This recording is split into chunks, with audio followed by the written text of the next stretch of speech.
again, with this podcast is about what I wish I knew. What should people take from what you've described there? I mean, I could lead you into the story about your, I guess, embracing of an entrepreneur, and I get the sense of coolness about you as well. But what things should people, I guess, people of all ages, do or consider how they approach their work and their career? I think if I was going back to that early self, I would definitely encourage someone at that stage of their career. Maybe you're not in a job where you're working directly for a celebrity CEO, but you do have some opportunities to stretch yourself and go beyond your job description and not feel limited by what your peers are doing.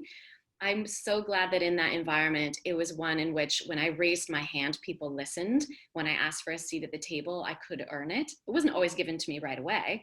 They would be like, right, I see that you have this ambition. Here's the 5 things you need to do to be ready for that. And I would do them immediately. And so I would say, don't be afraid to show your ambition. Let people know where your talents or your interests lie, and ask for the growth plan. If you're going up for a promotion the very first time and you don't get it, or you want to be seen as a leader or get that big client account, ask for it early and set that stage really early, like maybe in your interview of this is where I want to go. And so then you can reverse engineer it. You understand from your manager, you're both on the same page of your trajectory, and you could just really map out the plan to doing that. When I later became a manager later in my career at Google, I'd love to have that conversation with people I was looking to hire of like, where do you want to go? A big theme for me, and I say this almost on a daily basis, I firmly believe that your job should give as much to you as you give to it. And for me, that's always been a very high bar. And for me, what I want my job to give to me is as much learning as possible. I want to challenge myself and learn as much as I possibly can. So that makes it worth it to me to take these risks and risk people seeing that I'm not perfect, that I don't know what I'm doing, that I'm making mistakes. And Silicon Valley is really famous for celebrating failures.